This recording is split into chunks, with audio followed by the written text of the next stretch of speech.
എന്നാ പറയാനാ, ആവശ്യക്കാരൻ ഇരിക്കപ്പുറതില്ലല്ല.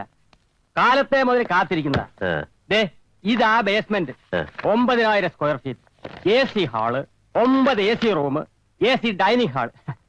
ഞാൻ അങ്ങോട്ട് വരാനിരിക്കായിരുന്നു. അപ്പോഴാ ഇദ്ദേഹം. ഏതായാലും ഭാഗ്യമായെന്ന് കരുതിക്കോളൂ. റെയിൽവേയുടെ റിസർവേഷൻ ചാർട്ടിന്റെ കോപ്പി SI കാണിച്ചു തന്നു. കൂടെ യാത്ര ചെയ്ത ആളെയും കണ്ടു. എന്നാലും ഈ മേനോ സാർ കാണിച്ചത് കുറച്ച് കടുപ്പായി. എന്തെങ്കിലും ഒരു വിവരം അറിയിച്ചിരുന്നെങ്കിൽ. അല്ല, അതിപ്പോ അങ്ങനെ ഒരു മാനസികാവസ്ഥയിലായിരിക്കില്ല എന്നും കൂട്ടാ. ഇനിയിപ്പോ നമ്മൾ എന്താ ചെയ്യേണ്ടത്? അതാലോചിക്കണം. ചിലപ്പോ ബോംബെ വരെ പോകേണ്ടി വരും. അത് നമ്മൾ പോണോ അതോ പോലീസ് പോണോന്നൊക്കെ അന്വേഷിക്കണം. എന്നാ കാര്യമാ? ഒന്നുമില്ല. അല്ല, പോലീസ് എന്ന് കേട്ടപ്പോ വല്ല മോഷണ കേസുവാ? അല്ലല്ല, ഇവരുടെ അച്ഛൻ ഒരു ദിവസം ആരോടും പറയാതെ ഒരു പോക്കങ്ങ് പോയി ബോംബെക്ക്.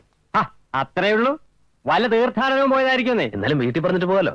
അതേ, പറഞ്ഞിട്ട് പോയ യാത്രയുടെ ഫലം കുറഞ്ഞു പോകുമെന്ന് ചില ഹിന്ദുക്കൾ തന്നെ പറഞ്ഞ് ഞാൻ കേട്ടിട്ടുണ്ട്. എന്റെ മൂത്ത ചേട്ടത്തിലെ കെട്ടിയോൻ 70-ാം വയസ്സിൽ ഇതുപോലൊരു പോക്ക് പോയതാ. എന്നാ ചെയ്യാനാ? നാടായ നാടൊക്കെ തിരക്കി, എവിടെ ആളില്ല. ഓടിക്ക 3 കൊല്ലം കഴിഞ്ഞപ്പോ ഒരു ദിവസം ദാ കയറി വരുന്നു. ആ പോക്ക് എവിടെ വരെ പോയെന്നാ? അങ്ങ് വത്തിക്കാൻ വരെ. പാസ്പോർട്ട് ഉണ്ടോ, വിസയുണ്ടോ? ഇല്ല. എന്നാലും അങ്ങേര് എങ്ങനെയോ പോയി വന്നു. ചിലരങ്ങനെ ഭക്തി മൂത്ത ഭ്രാന്താവും. മേനോ സാറിന് അങ്ങനെയുള്ള ഭ്രാന്തുള്ളതായിട്ട് എനിക്ക് തോന്നിയിട്ടില്ല. പറയാതെ പോകുന്ന ഒരു ഭ്രാന്തല്ലേ. അങ്ങേരുടെ പുറകിനോടുന്ന എന്നാത്തിനാ? കുറെ കാശ് കളയാ, അല്ലാതെ യാതൊരു വിശേഷവും ഇല്ല. ചിലപ്പോ നാളെ, അല്ലെങ്കിൽ 1 മാസം കഴിഞ്ഞ്, അതും അല്ലെങ്കിൽ 1 വർഷം കഴിയുമ്പോ അങ്ങേര് യാതൊരു മുന്നറിയിപ്പും ഇല്ലാതെ പോയതുപോലെ തിരിച്ചു വരും. അങ്ങനെ കാത്തു നിൽക്കാൻ പറ്റില്ല. കുട്ടികളോട് ഒറ്റയ്ക്കാണേ. അപ്പൊ പിന്നെ എന്നാ ചെയ്യാൻ പോവാ? എന്തെങ്കിലും ഉടനെ ചെയ്തേ പറ്റൂ. ഇതൊക്കെ കൊണ്ടാ ഞാൻ അന്നേ താങ്കളോട് പറഞ്ഞത് ഉടനെ ഈ പണി ഏറ്റെടുക്കാൻ പറ്റില്ലെന്ന്. ആലോചിക്കാവുന്നല്ലേ എന്ന് പറഞ്ഞത്? അതെ, പക്ഷെ ഇതാണ് പ്രശ്നം. ഇവരെ സഹായിക്കാൻ മറ്റാരുമില്ല. മുഷിയരുത്, വേറെ വല്ലരും നോക്കിക്കോളൂ.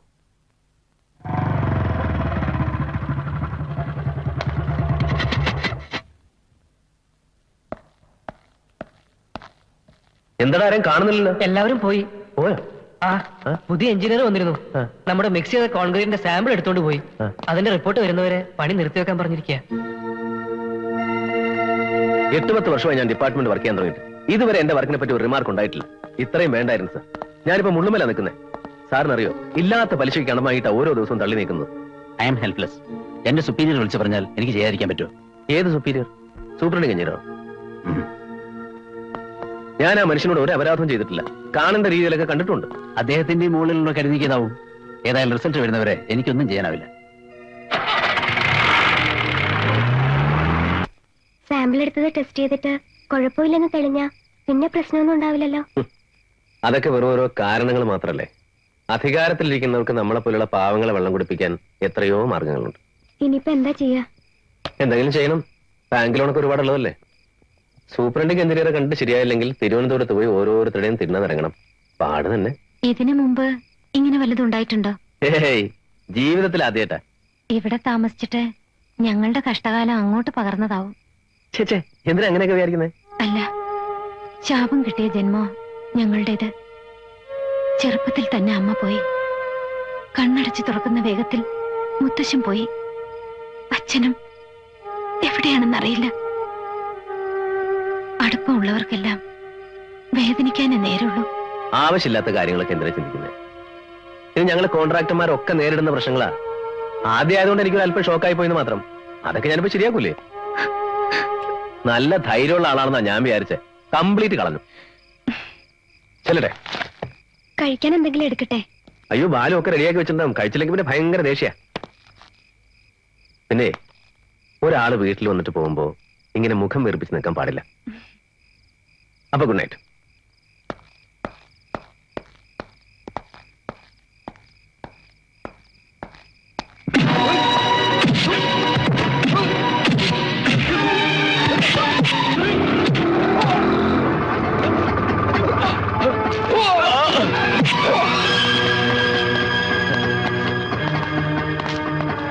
എന്താ സംഭവം? എന്താന്ന് വെച്ചാൽ എനിക്കൊന്നും അറിയില്ല. ഇരുട്ടിന്ന് 2 പേരുടെ നേരെ ചാടി വീണു. എന്തൊക്കെയോ പ്രശ്നങ്ങളുണ്ട്. ആകെ പേടിയാവുക. ഹേയ്, അങ്ങനെ പേടിച്ചാ ജീവിക്കാൻ പറ്റുമോ? മുറിവ് വല്ലതും പറ്റിയോ? സാരമില്ല. നിങ്ങൾ പോയിക്കോ, ഒന്നും പേടിക്കണ്ട. ധൈര്യമായിട്ട് കിടന്ന് ഉറങ്ങിക്കോളൂ. ഇതൊക്കെ ആരാന്ന് മനസ്സിലാവാത്തത്? ഈ ലോകം നിറച്ച് ദുഷ്ടന്മാരല്ലേ. എന്നാലും എന്നെ ഒരു എത്തും പിടി കിട്ടുന്നില്ല. നേരം വൈകി പോയി കിടന്നോളൂ.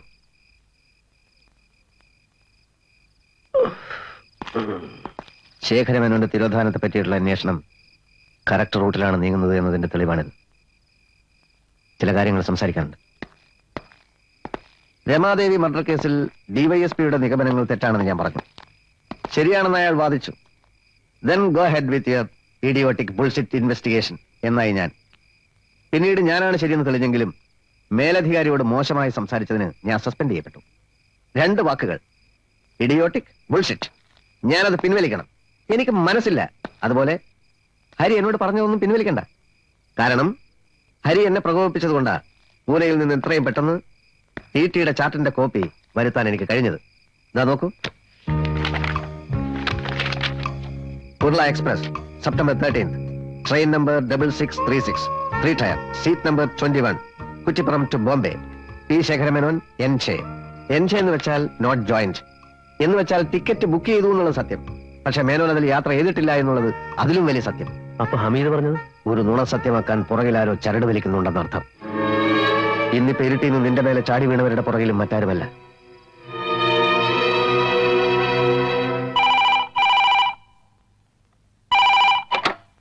Hello, Safar travels, good morning. അത് ഞാൻ ഹമീദാണ്. ഗ്രൂപ്പ് ടിക്കറ്റോ? പിന്നെന്താ, എന്നത്തേക്കാ വേണ്ടേ? ശരി, ഞാൻ ആളെ അങ്ങോട്ട് അയക്കാം. അല്ല, ഞാനിവിടുന്ന് ഫ്രീ ആകുമ്പോൾ രാത്രിയാവും. 8:30 ഓഫീസ് ക്ലോസ് ചെയ്യുള്ളൂ. അത് കഴിഞ്ഞിട്ട് മതിയെങ്കിൽ കുഴപ്പമില്ല. ഓക്കെ, ഞാൻ തന്നെ വരാം. Okay, by. വരണം. ഫോൺ ചെയ്തത് ഞാനാണ്. ക്ലബിന്റെ മീറ്റിംഗ് ഇപ്പൊ കഴിഞ്ഞതേ ഉള്ളൂ. അതുകൊണ്ടാണ് നിങ്ങളുടെ ഓഫീസിലോട്ട് വരാൻ കഴിയാതിരുന്നത്. It's all right. എത്ര പേർക്കാ ടിക്കറ്റ് വേണ്ടത്? അത് പറയാം. അതിനു മുമ്പ് ചെറിയൊരു സംശയം ചോദിക്കാനുണ്ടായിരുന്നു. അതായത് പൂനെയിൽ നിന്ന് ടിടിയുടെ ചാർട്ട് വരുത്തി, ശേഖരമേനോൻ നോട്ട് ജോയിന്റ്. അപ്പൊ പിന്നെ ഏത് ശേഖരമേനോന്റെ കൂടെയാ ഹമീദ് എന്ന് യാത്ര ചെയ്തത്? എന്താ ഇൻസ്പെക്ടറെ നിങ്ങൾ ഈ പോലീസ് മുറിയിൽ വളച്ചുകെട്ടി ചോദ്യങ്ങൾ ചോദിക്കുന്നത്? അല്ലാതെ ഹമീദ് പറയുമല്ലോ. പറയാം. ഇത് യാത്ര ചെയ്യാത്ത മേനോന്റെ പേരിൽ ടിക്കറ്റ് ബുക്ക് ചെയ്ത ആരാ? കൂടെ യാത്ര ചെയ്തതെന്ന് നിങ്ങളെ കൊണ്ട് പറയിപ്പിച്ചതാരാ? നിങ്ങൾ എന്തൊക്കെയാ ഈ പറയുന്നേ? എന്തിനാ ഇടിയും കുത്തുമൊക്കെ? ചിലപ്പോ പ്രലോഭനം കൊണ്ടാവാം, അല്ലെങ്കിൽ സമ്മർദ്ദം കൊണ്ടാവാം. ഒരു നുണ പറഞ്ഞുപോയി. ഇടിക്കാതെ തന്നെ ഹമീദ് സത്യം പറയുമല്ലോ. ഹമീദിനെ അറസ്റ്റ് ചെയ്താൽ അത് വാർത്തയാകും. അപ്പൊ അവന്റെ പിന്നിലെ ശക്തികൾ ഒന്നുകിൽ അവനെ ജാമ്യത്തിലിറക്കും, അല്ലെങ്കിൽ അവനെ തന്നെ ഉന്മൂലനം ചെയ്തൊന്നും വരും. അതുകൊണ്ട് അവനെ ഞങ്ങൾ ഇങ്ങോട്ട് കൊണ്ടുപോകുന്നത്. സർ, അവൻ എന്തെങ്കിലും സംഭവിച്ചാൽ ആ റിസ്ക് ഞങ്ങൾ ഏറ്റെടുക്കുകയാണ് മാത്യൂസേ. ഇടിച്ച് പദം വരുത്തിയിട്ടും അവൻ വിട്ടൊന്നും പറഞ്ഞില്ല. എപ്പോഴും ഒരിക്കൽ ബോധത്തിന്റെ അബോധാവസ്ഥയുടെ ഇടയ്ക്ക് KRK സാർ, നിങ്ങൾക്ക് വേണ്ടി ഞാൻ മരിക്കുകയാണ് എന്നവൻ അവ്യക്തമായിട്ട് പറഞ്ഞു. ആരാണ് KRK? അങ്ങനെ ഒരു പേര് കേട്ടിട്ടുണ്ടോ? KRK? അതിപ്പോ വെറും 3 അക്ഷരല്ലേ ഉള്ളൂ. KR കണ്ണൻ, K രാമകൃഷ്ണൻ, അങ്ങനെ ആരോ. സാർ, പിന്നെ സർക്കാരിലും നമ്മുടെ ഡിപ്പാർട്ട്മെന്റിലൊക്കെ വലിയ പിടിപാടുള്ള ഒരു KRK കുറിച്ച് സാർ കേട്ടിട്ടില്ലേ? KRK ഗ്രൂപ്പ് ഓഫ് ഇൻഡസ്ട്രീസിന്റെ ഉടമ, ഉന്നതൻ, വ്യവസായ പ്രമുഖൻ. അതെ, പക്ഷേ അയാളും ശേഖരമേനോനും തമ്മിൽ ഏതെങ്കിലും ഒരു സാധാ KRKക്ക് ശേഖരമേനോനോട് വിരോധം തോന്നുന്ന കാര്യമുണ്ട്. ശരിയാണ്. അവിഹിത മാർഗത്തിലൂടെ നേട്ടങ്ങൾ ഉണ്ടാക്കാൻ ആഗ്രഹിക്കുന്നവരാണല്ലോ സർക്കാരിന്റെയും ബ്യൂറോക്രസിയുടെയും കൂട്ടുകാരനാകാൻ ശ്രമിക്കുക. KRK.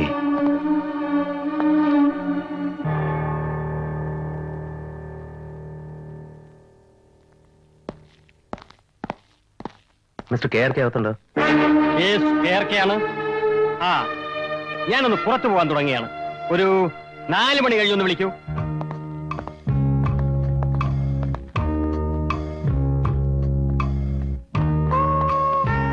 ജോണിക്കുട്ടി വരും. വൈകിട്ട് 5 മണി കഴിയും വന്നില്ലെങ്കിൽ പിന്നെ അടുത്ത ആഴ്ച കണ്ടാൽ മതി എന്ന് പറയണം. Yes sir. മറ്റേ നമ്പറിൽ ആരെങ്കിലും വിളിച്ചാൽ ഡീറ്റെയിൽസ് എഴുതി വെച്ചാൽ മതി. Yes sir.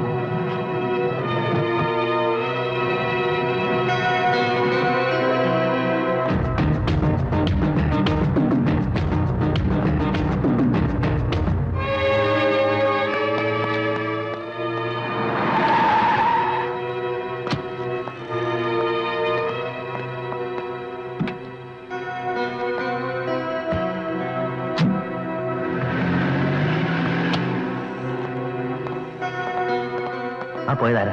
മനസ്സിലായില്ലേ? അതാണ് ഞങ്ങളുടെ MD. നിങ്ങൾ നേരത്തെ അന്വേഷിച്ചില്ലേ? KRK. എന്താ നിനക്ക് അയാളെ പരിചയമുണ്ടോ? പക്ഷെ KRK ആയിട്ടല്ല, മറ്റൊരു പേര്. കുഞ്ഞച്ചന്റെ വരവിന്റെ ഉദ്ദേശം ഇപ്പോഴാണ് ശരിക്കും വ്യക്തമാവുന്നത്. എന്തായി? കണ്ടു. ഞെട്ടിക്കുന്ന കുറെ സത്യങ്ങൾ മനസ്സിലാവുകയും ചെയ്തു.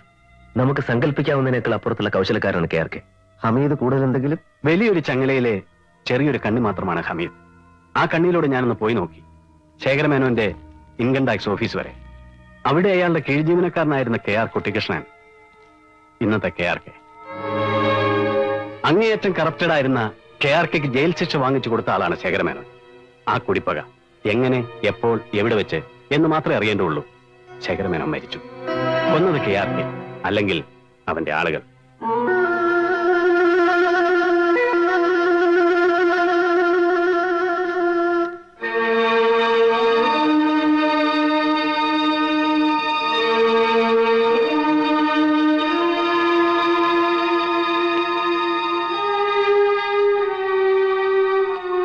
ചേച്ചി ഇരിക്കൂ കേട്ടോ.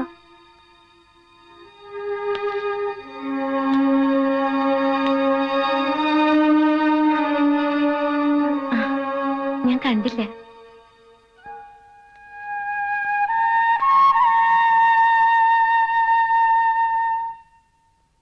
എനിക്ക് ദേവിയോടൊരു കാര്യം പറയാനുണ്ടായിരുന്നു.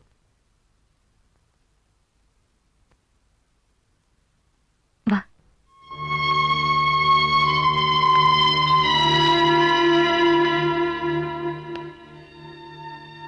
എന്താണ്?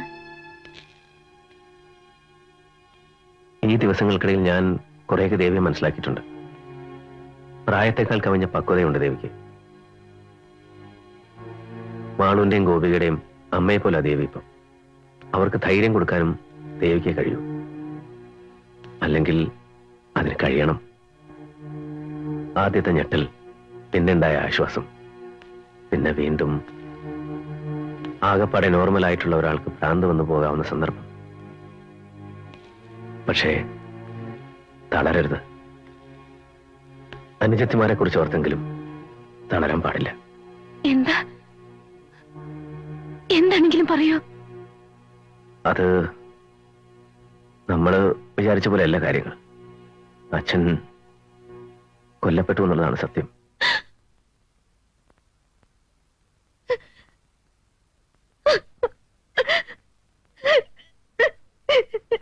കരയരുത്. ധൈര്യം സംഭരിച്ചേ പറ്റൂ.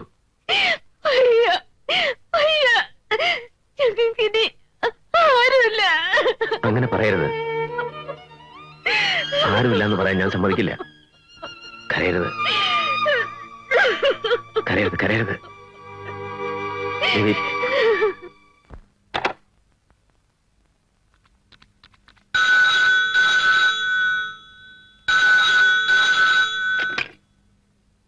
ഹലോ, മിസ്റ്റർ കുഞ്ഞച്ചൻ ഒന്ന് കിട്ടുമോ? ഞാൻ കോൺട്രാക്ടർ ഹരീന്ദ്രനാണ്. ആ കൺട്രാക്ടാണോ? ഇത് കുഞ്ഞച്ചൻ തന്നെയാ. അതെ കുഞ്ഞച്ച, ഞാനിവിടെ PWDയുടെ ഒരു വർക്ക് ചെയ്തുകൊണ്ടിരുന്നില്ലേ, അത് നിന്നുപോയി. അതുകൊണ്ട് കുറച്ച് സമയം ബാക്കിയുണ്ട്. നമ്മളെന്ന് പറഞ്ഞാൽ കല്യാണ മണ്ഡപത്തിന്റെ കാര്യം വേണമെങ്കിലും നോക്കാം. എന്ത് ഈശോയെ, ഞാൻ എന്നതായി കേൾക്കുന്നേ? ഇന്നെങ്കിൽ ഇന്ന് വർക്ക് തുടങ്ങാൻ കുഞ്ഞച്ചൻ റെഡിയാ. കുഞ്ഞച്ചനൊന്ന് വന്നാൽ നമുക്ക് അത് എങ്ങനെ വേണമെന്ന് തീരുമാനിക്കാം. എവിടെ വരണോന്ന് പറ. വർക്ക് സൈറ്റ് വന്നാൽ മതി.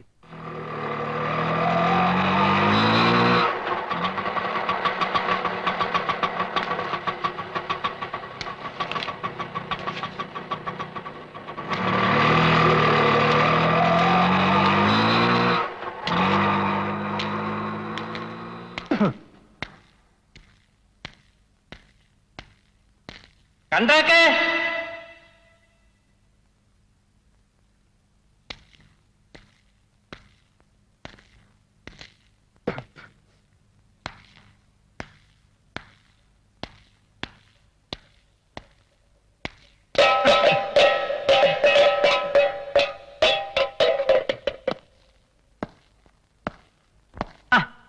ആദ്യം ഞാനൊന്ന് സംശയിച്ചു, വരാൻ പറഞ്ഞു ഇങ്ങോട്ട് തന്നെ അല്ലേന്ന്.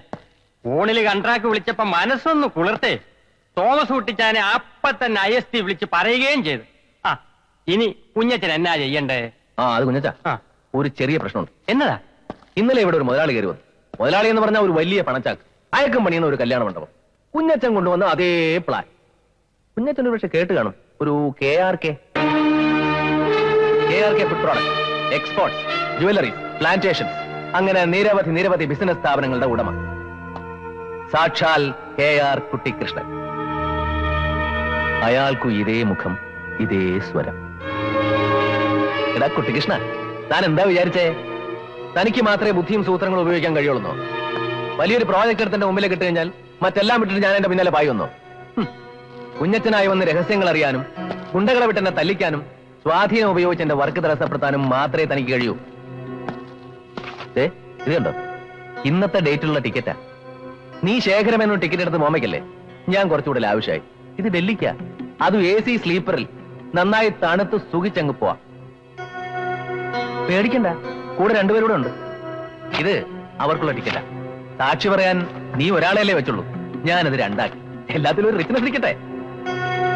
നിന്നെ കാണാതായി എന്നുള്ള പരസ്യം പത്രത്തിലും ടിവിയിലും വരേണ്ട താമസേ ഉള്ളൂ. ആ രണ്ടുപേര് പോലീസ് ചെന്ന് പറഞ്ഞോളും. ട്രെയിനിൽ ഒരുമിച്ച് യാത്ര ചെയ്തതും ഒരുമിച്ച് ഇഡ്ഡലി തന്നതും ഇത്രയും കേട്ടത് കഥ. ഇനി സംഭവിക്കാൻ പോകുന്നത് സത്യം. നിനക്കുള്ള ഒറിജിനൽ ടിക്കറ്റ് ഞാനെടുത്ത് വേറെ വെച്ചിട്ടുണ്ട്, പരലോകത്തേക്ക്. അവിടെ നീ തനിച്ചു പോയേ പറ്റൂ. തെറ്റ് ചെയ്തവൻ ശിക്ഷിക്കപ്പെടണം, അത് പ്രകൃതി നിയമമാണ്. എതിരാളി നിസ്സഹായനാണെങ്കിൽ ദൈവം അതിന് മറ്റൊരാളെ നിയോഗിക്കും. നീ ക്രൂരമായി കൊന്നുകളഞ്ഞ ശേഖരമേനോന്റെ നിസ്സഹായരായ കുട്ടികൾക്ക് വേണ്ടി ദൈവം നിയോഗിച്ചത് എന്നെയാണ്.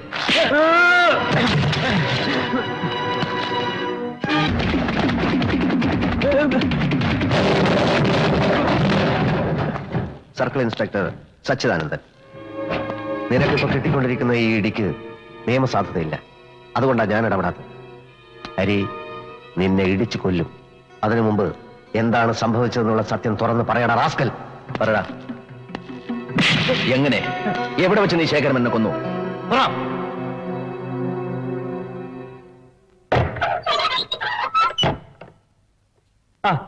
മിസ്റ്റർ മേനോൻ ഇവിടെ? വീട്ടിൽ പോയിരുന്നു. ഓഫീസിലും ക്ലബിലും ഒന്നും കണ്ടില്ല. അപ്പൊ ഇവിടെ ഉണ്ടെന്നറിഞ്ഞു. ഇവിടുന്ന് ഞാൻ ഇറങ്ങാൻ തുടങ്ങായിരുന്നു കുന്നത്തൂരിലെ റബ്ബർ ഫാക്ടറിയിലേക്ക്. പിന്നെ മേക്കുടി, മുള്ളൂർ പാടം, കൊച്ചി, വയനാട് ഇവിടങ്ങളിലൊക്കെ പല സ്ഥാപനങ്ങളും എസ്റ്റേറ്റുകളും ഒക്കെ ഉള്ളതുകൊണ്ട് നിന്ന് തിരിയാൻ നേരമില്ലെന്ന് പറഞ്ഞാൽ മതിയല്ലോ. മേനോനൊരു കിഴവനായി പോയി. അല്ല, നമ്മൾ തമ്മിൽ കണ്ടിട്ടിപ്പോ എത്ര വർഷമായി കാണും? അവസാനത്തെ കാഴ്ച എനിക്കിപ്പോഴും നല്ല ഓർമ്മയുണ്ട്. എന്നെ പോലീസ് അറസ്റ്റ് ചെയ്ത് കൊണ്ടുപോകുമ്പോ ഒരു കള്ളച്ചിരിയോടെ ഓഫീസിന്റെ ഗ്ലാസ് ഡോറിലൂടെ നോക്കി നിൽക്കുന്ന മേനോന്റെ മുഖം. ശിക്ഷ കഴിഞ്ഞ് തിരിച്ചെത്തുമ്പോഴേക്കും നിങ്ങൾ വോളണ്ടറി റിട്ടയർമെന്റ് വാങ്ങി രക്ഷപ്പെട്ടിരുന്നു.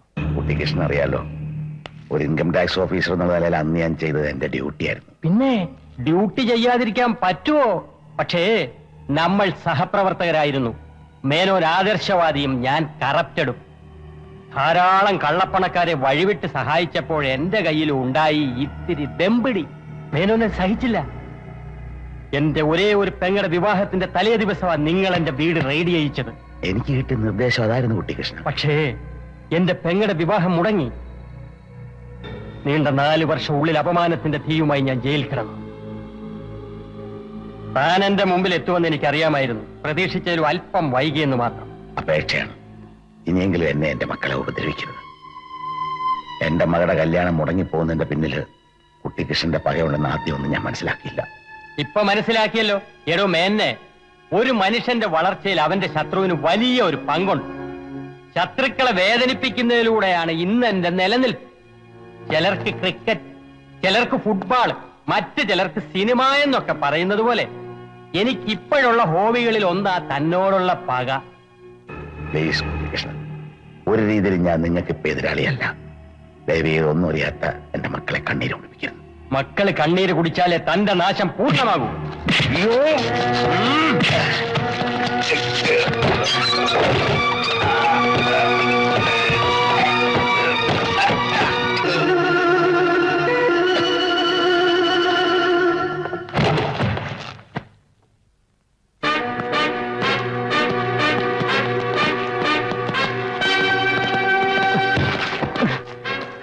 മൃഗങ്ങളെ എനിക്ക് സ്നേഹമാണ്.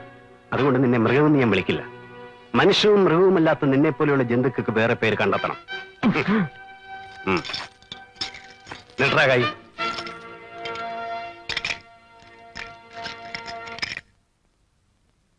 സത്യത്തിൽ എല്ലാം ഒരു നിയോഗം തന്നെ. ഞാൻ സസ്പെൻഷനിലാവുക, ഹരി എന്നെ കാണാൻ വരിക. എന്തായാലും കുറെ പേരുടെ വീർപ്പുമുട്ടലിനൊരു അവസാനം ഉണ്ടാക്കാനെങ്കിലും കഴിഞ്ഞല്ലോ. എല്ലാത്തിന്റെ ഒടുവിൽ ഒരു വേദന സ്ഥിരീകരിക്കപ്പെടുക മാത്രമല്ലേ ചെയ്തുള്ളൂ. അതെ, അതാണ് സങ്കടം. ഞാൻ പോവുകയാണ് ഹരി.